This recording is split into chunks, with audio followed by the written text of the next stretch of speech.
Ladies and gentlemen, welcome back to the channel. So not only was VORKUTA probably, I would say, a pretty popular mission on Black Ops 1, but it was one of those missions that tell a real story to the player. Starting off, per usual, Reznov proceeds to give some great words of encouragement to lead the men into what he believes is an action that needs to be taken for the sake of everybody that's in the prison, something that he knows could cost the men their own lives. So I mean, starting off, you take control of our main protagonist, which is Mason, as he attempts to escape a Russian labor camp named VORKUTA with Reznov and assistance from other prisoners. VORKUTA, and I'm talking about in real life, has a reputation of being one of the worst gulags in the entire Soviet Union. Now, I'm not saying it is the worst, I'm just saying it's up there with the worst. VORKUTA lies on the edge of the continuous permafrost boundary in Russia. From what it seems like, this is where the frozen soil and the unfrozen soil basically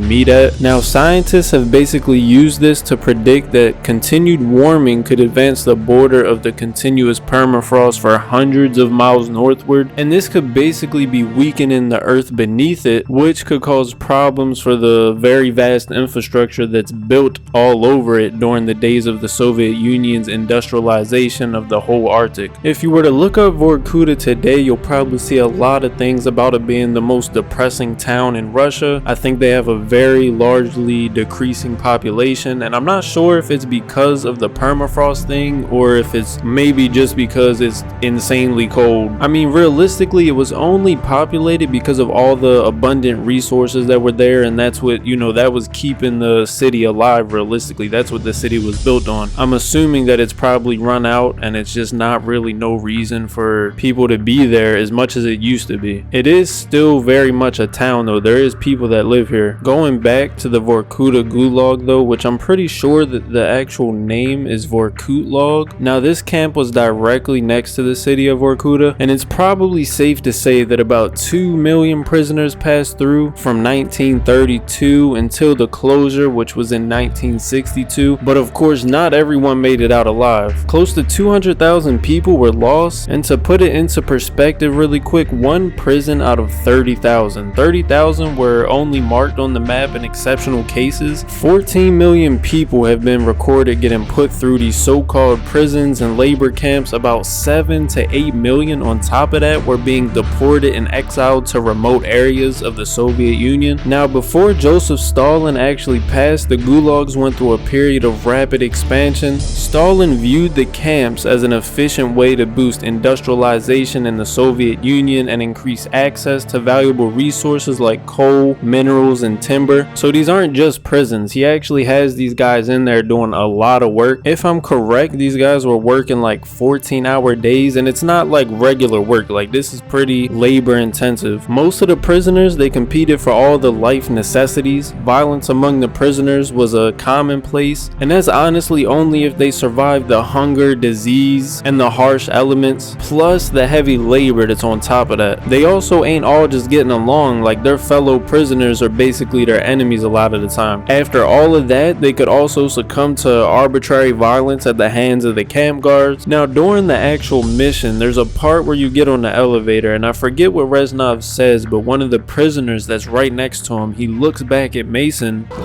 Reznov, you sure can trust America. With my life. He and us are not so different.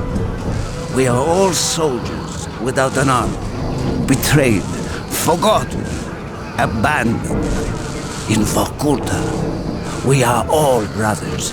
He mentions that he's an American and he's not sure if they can trust him. And this holds a lot of relevance because in the actual prisons, you do have a lot of diversity in multiple ways. Besides the rich or resistant peasants arrested during collectivization, the people inside the gulags consisted of purged Communist Party members, military officers, German and other Axis prisoners of war during World War II, members of ethnic groups suspected of disloyalty, and even Soviet Soviet soldiers. Besides that, it's also just regular citizens. Now, the way that these gulags got filled up was basically in 3 major waves. There was the year of collectivization, the peak of Stalin's purges, and then the years that are following after World War II. So as you know, nobody was really safe. That's why there's this large, diverse group of people that are in these prison camps. So right at the beginning, when Mason and Reznov are fighting, they're basically trying to draw out one of the guards, which does work. And after Reznov winds up calling him a bastard, the guard starts beating him with the baton, and then Mason gets up and hits him with a rock. Reznov then gets the keys off the guard while also taking a knife, and this winds up completing step 1 of their escape, which is secure the keys. They have 7 steps total. The band of prisoners basically proceed down the tunnels of the mines, and Mason is now armed with this very unique prison knife. Reznov, of course, being the great leader that he is, he encourages everyone by asking them what the steps are to escape the prison. Number 1 being secure the keys, number 2 being ascend from darkness, which is take the elevator to get to the surface. And that's kind of like a little Easter egg that ties in with the first Zombies map right there by the staircase on Nocturne Toten. You can see in writing it says ascend from darkness. Treyarch always does pretty good with stuff like that and tying their games together. Step 3 is rain fire, number 4 is unleash the horde, 5 skewer the winged beast, 6 is wield a fist of iron, 7 is raise hell, and 8 is freedom. Now, just like this mission in real life, there was an uprising initially in the form of a passive walkout, and this started in just one of the departments of the gulag and then quickly spread to about 5 other ones. The initial demands were to give inmates access to state attorney and due justice, but they quickly changed to political demands. Apparently though, the uprising was violently stopped by the camp administration after 2 weeks of bloodless standoff, so we can assume compared to the actual mission in real life, it wasn't really this large bloody fight that occurred. It does seem more of like a protest. Maybe they were angry, but also, I mean, you're surrounded by actual guards, like you have no power, obviously. Why else would you be here? This prison camp is associated with the origins of the actual town Vorkuta. While being one of the most notorious forced labor camps of the Gulag, Vorkuta was established in 1932 with the start of mining. It was the largest of the Gulag camps in European Russia, and it actually served as the administrative center for a large number of smaller camps and sub-camps. I really can't imagine the amount of work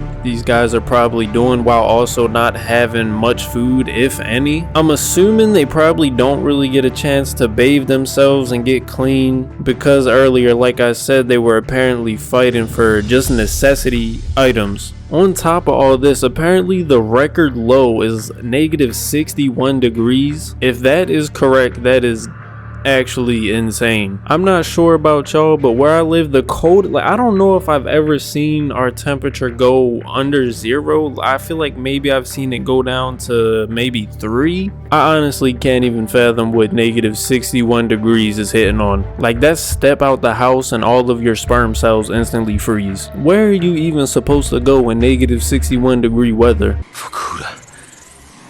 I had to fight just to survive. What happened in Vorkuta, Mason? I was on my own. Almost a year.